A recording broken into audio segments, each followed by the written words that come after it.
Welcome to the one and only Biz and Tech Podcast. We are here live in Tallahassee, Florida, almost live at least. And we're going to start with a joke today. We haven't done this in a couple episodes. So, Eddie, before I introduce you, what do you call an ex-girlfriend in space? An ex-girlfriend in space. I don't know. SpaceX! I like that. I like that. Ladies and gentlemen, we're off to the races. We have today as our guest Eddie Gonzalez Loumiet, CEO of Ruvos. Welcome, sir, and I didn't mean to cut you off. No, thank you for having me. I was going to say Elon Musk has a few X's.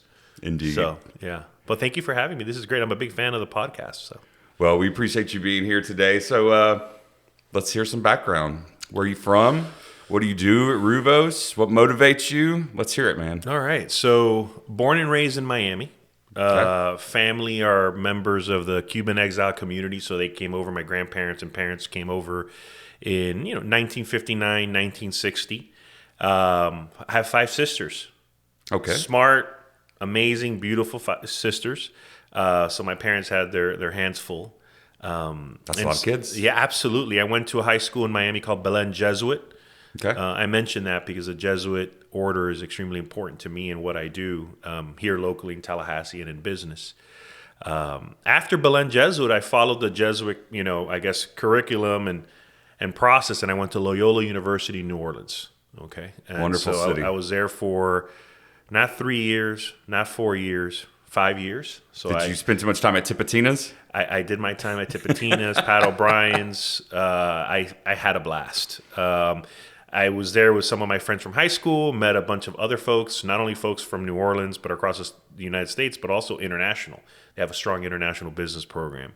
And so I studied, I went in there wanting to study computer science, and I remember doing Visual Basic and failing like the first 2 exams. And I said, I can probably wing it, but I need something else other than computer science. So I started to study business, which was exciting, and I passed both graduate of the business and computer information system degree. And while in school in New Orleans, I wasn't a talent manager like you, but I did host parties with DJs. So I would fly in DJs, Nice. from Miami, from different parts, and we would be at like a House of Blues, for example, and negotiate a good rate, and then have like Hispanic night or Latino night or something like that, which was pretty cool. And then that was also my first experience, running a business. So we started a company called, a friend of mine out of Tampa started a company called universitycleaners.com. And this was back in 98. And we were a service that would go to you, Blake, go to your dorm room, pick up your laundry. We had a contract with a company out of Metairie, Louisiana, and then clean your laundry. You do it all online, and then we would deliver your laundry, within 48 hours, nice and clean. So That's huge. That was kind of our first business, and it wasn't very profitable because the insurance for just the drivers alone was expensive. But the domain name, universitycleaners.com, it was nice to sell that, and my friend then took it over. After undergrad in New Orleans, I was offered a job in Antigua in the West Indies. Okay. Nice. So at first I was thinking, number one, where's Antigua, right? But I've only been to St. Kitts in the West nearby. Indies. St. So Kitts in the and neighborhood. Nevis. It's in the neighborhood. And so Montserrat was nearby as well. And so I spent 5, almost 6 years working for an international private bank called Stanford International Bank. I also met my wife, Jessica, in Antigua. And then while I was doing that, I then earned my MBA at the University of Miami. And then after that, my brother-in-law, Jeff Couch, an FSU grad, said, "Hey, Eddie, got a company called Uber Operations here in Tallahassee. They do healthcare technology." And they said, we need someone to just kind of organize our business, run our business, kind of what you do for Aegis. I talked to my wife. I said, "Hey, we're going to Tallahassee." And she's in Antigua, and she's lived all her life in Antigua. She's like, "Where?" And she's like, "Is that South Beach?" I'm like, no, it's not South Beach. It's more Georgia. And so that was 14 years ago. And so that's a big change. Been here 14 years. So that's a little bit of the microwave version of my background. Awesome. Well, you've certainly inserted yourself into the community in a big way, and I've seen a lot of you in the past few months. Let's talk about the chamber. Let's talk about talent. Let's talk about the Talent Pipeline Management Program. And then let's segue into Launch Tally. For those of us watching today, check out the shirt that Eddie's wearing. I am also an official model for Launch Tally and available for a fee to model your goods and services. Just let me know. You're a tally nut. Instead of an you're a tally nut. So. That's nice. So let's start. I've been on the committee with you, Talent Pipeline Management, Corey Melton leading that from the chamber staff perspective. It's been cool when you get to interact with local businesses on something outside of your own business. As you know, that's why we do it. That's right. It's really great to have fresh perspective, fresh eyes, and see what other people are doing. You know, you can reinvent the wheel. You can see what other people are doing to bring talent into their organization. How'd you get involved with that? Great question. So one of the first things I did when I moved to Tallahassee was find ways to get involved in the community. And one area that was of big interest was early education. A few of my sisters are teachers. My wife's in the education business. She's at McClay. In the admissions department. My alma mater. I know you're an alum. Yep. I served on their alumni board for many, many, many, many years. Yep. Free of charge. And great school. And so, and one of the principles of the Jesuit order, which was founded by St. Ignatius in 1535 out of Spain, was education, right? And so I needed to find a way to get involved in education in town. And I started getting involved in 0 to 5 organizations like the Early Learning Coalition, right? And so I got all in, of course, my day job, public health technology, extremely important, spend time with the family, some health and fitness when available. But early education was something that I tried to just learn a lot about. And I love ELC.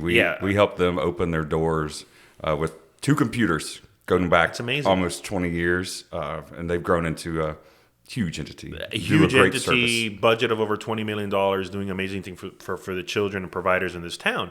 And so I spent around 6 or 7 years on that board. And then I started to look for another challenge as I termed out. And sort of involved in the chamber, love what Sue does. Obviously, Corey's a good friend, and Sam and Katie and others. And they said, hey, there's this thing called Talent Pipeline Management. And by the way, there's a big component there on education. Because we're not just focused on folks that are in the workforce today, but also high school students. Heck, we're focused on 0 to 5 as well. And I said, sign me up. So I started attending some of the meetings. Of course, the meetings that I attended were, like you, focused on technology. Right. And it was, during COVID, it was a great way to just get together and meet other people. It was almost like therapy, sharing some of the challenges and opportunities and even some of the success stories that some organizations had during the pandemic. And it was kind of like this organic growth, which was wonderful. And so one of the individuals that I met through TPM or Talent Pipeline Management, his name is Ruben. Ruben, nice guy out of Ohio, and he has family here in town. And he was looking to bring his technology training organization from Ohio to Tallahassee. And so at one of the TPM meetings at FSU's conference center, he came up to me and said, and he had a notebook with him, and he said, Eddie, I'd love to sit down for some coffee to talk about how technology works in this community and tell me about the ecosystem. And I think he used another word. And I said, sure, absolutely. And so I noticed that I was like the 18th person on the list. I'm like, who the hell are the other 17 people? But regardless. That's good eyes, by the way. Yeah. It's like looking at a check-in list when you go to a business for the first time. Like, who's been here before? Yeah, I mean, and so it was really amazing. So he was literally talking to individuals one by one. And he met one person, and that person introduced him to other. And I thought it was a beautiful thing. And one of the things that we talked about was, if you Google technology in Tallahassee, you'll get kind of like mixed results. You'll get a few companies here and there that do technology in Tallahassee, but there really isn't a one-stop shop or an online yellow pages or a directory where you get the full list of tech companies. We're very good about sharing that we have X number of miles of trails, X number of physicians, hospitals, number of parks, breweries. A lot of breweries. Right? Things like that. Well, why don't we have a count of the tech companies in town? And also those organizations that support the tech companies, right? Not just the tech companies alone, or individuals that may be a sole proprietary that works in technology. And At the same time, I was hearing what Mayor Francis Suarez was doing in Miami with Refresh Miami and everything that's going on down there, thinking about Tampa, also, and what other cities are doing. And I'm saying, I'm all in Tallahassee, and I want folks to recognize that there is technology here and that there's amazing opportunities here and there's thousands of job openings here. And that's sort of how Launch Tally was created. I mean, we, within a span of 2 or 3 months, contacted our friends like you and said, you know what? Let's create a brand, a movement, not just a moment. And at the same time, Branderie from FSU said, hey, Eddie, the FSU Conference Center is available on March 23rd. I know you've got this Launch Tally thing going on with a portal, what we call the Launch Pad. You've got some shirts and swag, all this real cool stuff. Why don't we just make an excuse to get together? And so we have close to 200 people registered so far. By the way, we're T-minus 7 days, okay, which is super cool. And we're going to get together. We're going to talk about technology, and we're going to talk about how we can kind of put our competition to the side and work together to put Tallahassee tech on the map. I want the next Brookings Institute research or the next Pew research or the next article out of the USA Today around technology in Florida to include Tallahassee. That's one of my goals. Absolutely. And space is still available for those listening and watching? Space is available. March 23rd. Sign up at launchtally.com. That's is that right. correct? Registrations fees are waived. Breakfast is going to be awesome. Beverages provided. FSU CCI, Florida Tech Council. Obviously, Aegis will be there. Domi Station, Tech. I mean, people are coming out of the woodwork. It's Madison remarkable. Social's doing a margarita bar. Is that what you said? We're First thing in the morning. That. We have to work on that. In a margarita. Yeah, that's right. Well, the conversation is so big, but one thing that pops in my mind when you can put away competition, like you said, and have a conversation. Information is only as valuable as who you're sharing it with, right? That's right. Unless it's a secret. That's obvious. But I was thinking about Maclay. You just mentioned it. So one of our most successful interns was Kyle Weaver, Maclay student. And I'd actually gotten involved in the junior interview series that they do at Maclay High School, which what a great idea to get people ready for a real interview. Some kids prepared, dressed up. Others, you really get to have some fun with them. I'm like, really? You're going to wear jeans and tennis shoes too? Well, I'm kind of like what we're wearing. Well, you got to get to a certain point where you can pull that off, right? We talked about that in the pandemic. But I met Kyle through that series. His dad was a client at the time. And come on, join up, be an intern. And that led to other introductions, whether it's with FSU or FAMU or Leon High School or the Leon Robotics team, which we sponsor over at Leon. And those conversations have to start somewhere. There has to be that origin point, that conversation zero, if you will. And Launch Tally, what I'm envisioning is having some conversations like that and getting outside of your space that we live and breathe every day. I agree. I think there's these silos and these data dungeons of information. I mean, some of the folks that have reached out when they heard about Launch Tally, I'm shocked they're even here, and we're going to learn more about them on March 23rd. For example, there's a gentleman who has software for funeral homes, and he asked, am I a technology company? I said, heck yeah, you are, and more people should know about you. I mean, you're doing work nationally, right? And so there's some amazing gems in town, and they just have not had the opportunity to share their story or to partner with other organizations, and that's really what we're trying to do. We had an article, there was an article in the Democrat by Tamarin Waters, which had a roll call of tech companies, Blake, and I think the list was 60 tech companies. Yeah, that was huge. And because for the community to be like, wow, because the community gets so used to FSU, legislative session, and the usual stuff, and to be like, there's 70 plus tech companies here. Less than 24 hours after that article came, it wasn't hate mail, but it was quasi hate email saying, why is my company not on that list? Friendly hate. And my response was, that's the point. We want you on that list. So today we're looking at over 100 tech companies in town. And then our friend Heidi Otway says, Eddie, can you define technology? Because there are some companies in town that may not create websites or manage networks, but they work in technology. Are they considered? And I said, absolutely they are. PR, branding, marketing companies, of course they're technology The supportive company. arm, right. The supportive arm. So if you think we're talking hundreds of organizations that are in the mix when it comes to technology, And that ecosystem is strong, which is fascinating. We're going to learn more about it 7 days from now. Yeah, I mean, think of those partners like Full Press Apparel, who made our Biz and Tech hats. That's right. Target Print and Mail, who we work with. Full Press is going to be things. creating our. So when a rocket launches, I've been told, during the day especially, there's a lot of light. So they're going to be creating glasses for us. Launch Tally glasses. So not only are you going to look cool, but you're going to protect your eyes as Tallahassee kind of is corny. As Tallahassee launches. So there's room for corniness here. I'm telling you. So Full Press, Target Print, Jeremy Cohen's taking care of us. I mean, the community has just come together. Once again, they may not think they're technology companies, but heck they are, and they're definitely supporting them. Well, my next Democrat column will feature Launch Tally and some modeling by yourself, Corey, and myself. And I think Jake Kiker is going to get a little Jake Kiker. He's got really love. good skin. He's got some lotion he uses, and I know there's a social media thing going on that people want to know what lotion he uses, and Exactly. And that's another thing, by the way. I just received 2 emails or text messages from people who said, "Hey, where can we get a shirt?" Obviously, March 23rd, and where can we take a picture?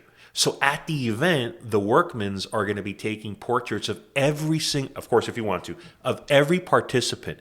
And then we're going to create a like this collage of people who are part of this tech ecosystem. That's something awesome. you can take home with you. You're not just, a Blake Dowling, for example. You're part of something bigger, which I think is super cool. It's like a cruise. You get on board, you take your picture, they put it on the wall with everyone You else, got it. and you feel social pressure to buy it. That's I must right. take this home. And then after the conference, it's like in Disney World or Universal, there's a picture of you like with your hair crazy coming down a slide or something like that. We're going to have one of those too. That's great. Well, I look forward to seeing you there. So let's shift gears. Proudest moment of your career. If you had to name one, what you got? So the proudest moment, that's a great question, because usually I'm one to beat myself up. I think it's the last 2 years. On January 21st, 2020, I sent an email to folks at the Florida Department of Health and the CDC and other organizations, and I said, "Hey, there's this thing called COVID. We need to be ready." And of course, their question to me was, "Is Ruvos ready?" At that point, we were about 42 people, across probably 6 states. And so for the last 2 years, it hasn't been easy. We all know. Even though we're in public health technology, the pressure's been on. So we're up to close to 100 people right now, across 17 states. We also opened up an office in South Africa last year as our forward operating base for international public health. Because for me, I think for everyone, we've realized that viruses have no borders, right? And so if we can help other countries prepare for future pandemics, naturally it helps us here in the United States.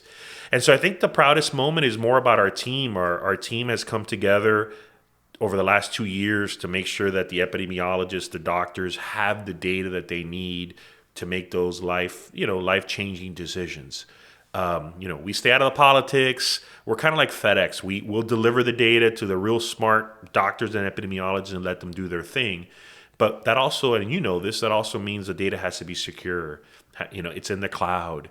We have moved over 1.5 billion COVID test results over the last 2 years. 1.5 billion with a B, which means we've got pretty much everyone's data, which means cybersecurity, and you have great columns around cybersecurity, is of utmost importance. So having to ramp up, and more importantly, making sure people are happy to the best of our ability. I have read so much, and your book alludes to some of this, about not only surviving COVID-19 as a business owner or operator, but also the culture, making sure people are okay. How do you work in a distributed workforce? Hasn't been perfect, but I think it's a moment where I think we as a team are pretty proud of. Awesome. And thanks for mentioning the book. It's available on Amazon and here locally at Midtown Reader. And did you know it was published by Roland Publishing here locally? Very cool. Yeah, they're going to be covering Launch Tally as well. And I like the book. I love it. I have some marks and some little comments and stuff that I can use against you one day in the future over a few drinks. And yes, please. Yeah. I look forward to it. And Jay Revel was a big part of that. It was actually his idea, who now he's attempting to run for office. We wish you luck, Mr. Revel. Yes, good luck. So what about the biggest challenge of your career? We were kind of getting there because we all had that same experience. The pandemic is coming. unlike past pandemics. It looks like it's knocking on our door. And I texted my management team and said, "Are we ready for this? We ready to support thousands of users here in North Florida, possibly remote?" And they're like, "Yep." And I sent them the clip from Apollo 13. Yeah, I remember that. It's a pleasure flying with you. I remember that. And they were like, "Woohoo, we're ready." And so we went in fired up. That momentum carried us through it. And I'm really proud of those guys. Lewis, Kevin, shout out to you. You did a lot of painting, right? Lots of painting. That was my wife. Let's paint this. Let's paint that. Let's paint this. We need new cabinets. It got expensive. Yeah, no, it's true. It's true.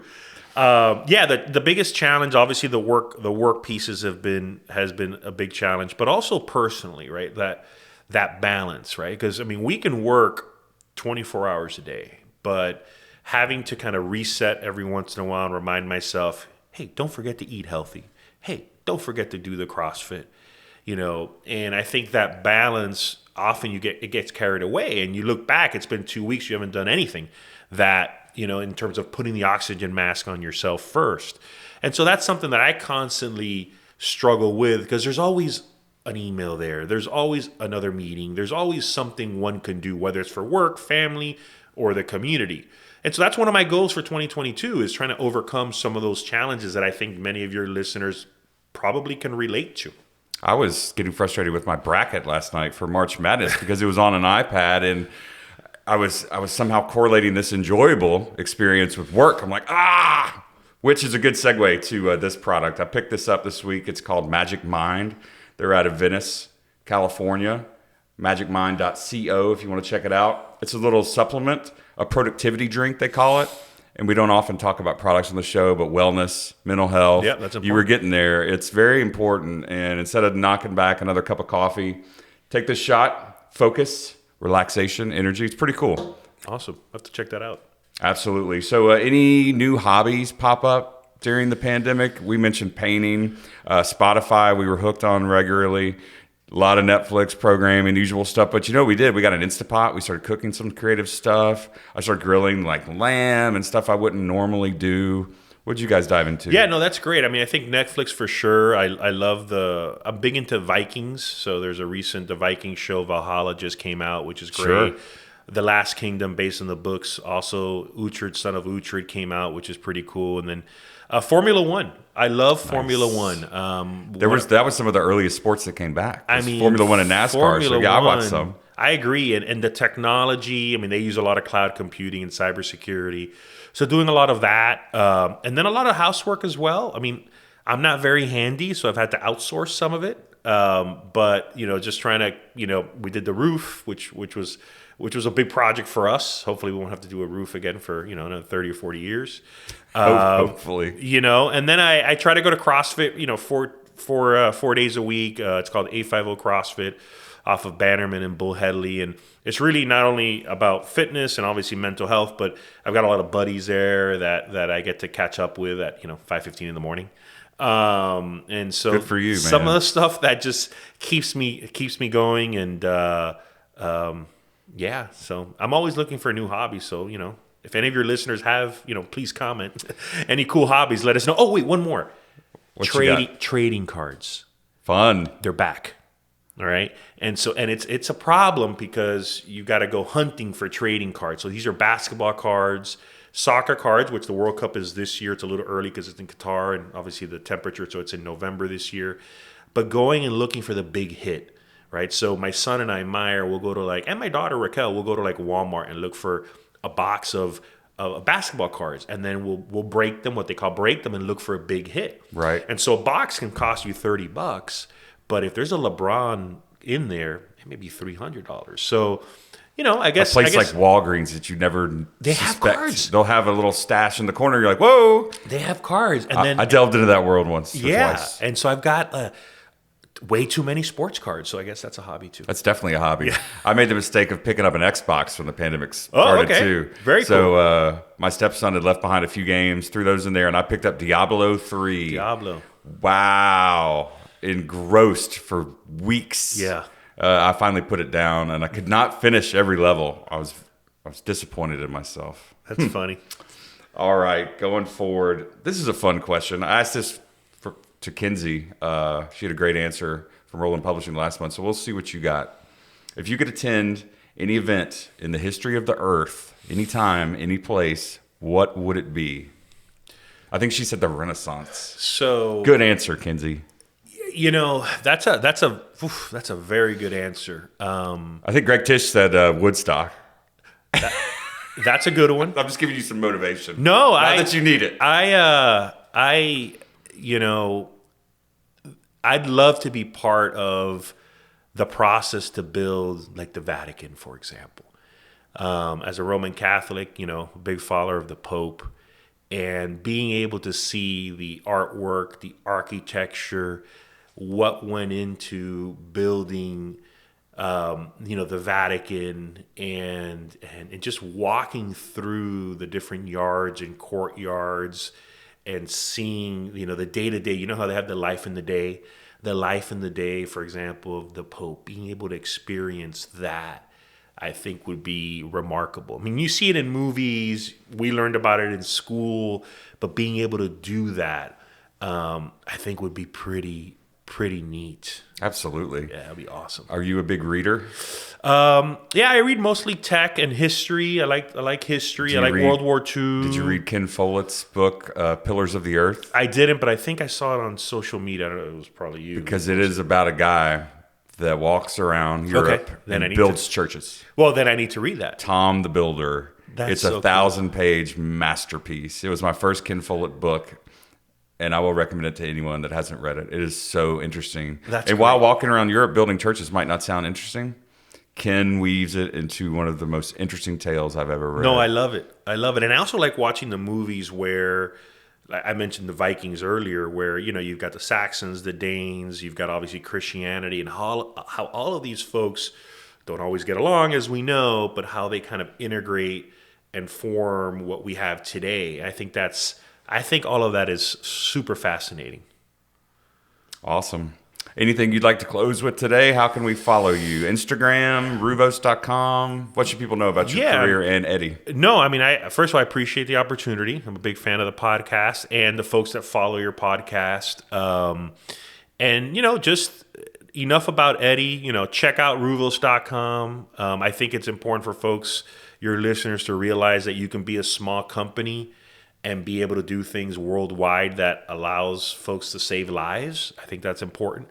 But I also, Ruvos' success creates a responsibility for us and myself to give back to the community. And that's where organizations like Launch Tally come into play. So LaunchTally.com, register March 23rd. Blake is taking care of the registration fees. That was very nice of him. We want as many people as possible, and we want to leave there feeling as one community and proud that there's amazing things happening right here. Right here in Silicon Tally. SiliconTally.com. Awesome. Thank you, Eddie, for being here today. Love the conversation. Yeah. Look forward to our future collaborations. Thanks for the kind words on the book. Thank you. Which, again, is available at Amazon.com. Thank you, Josh, and Level Up Media. That is a wrap for today. See you next time. Awesome.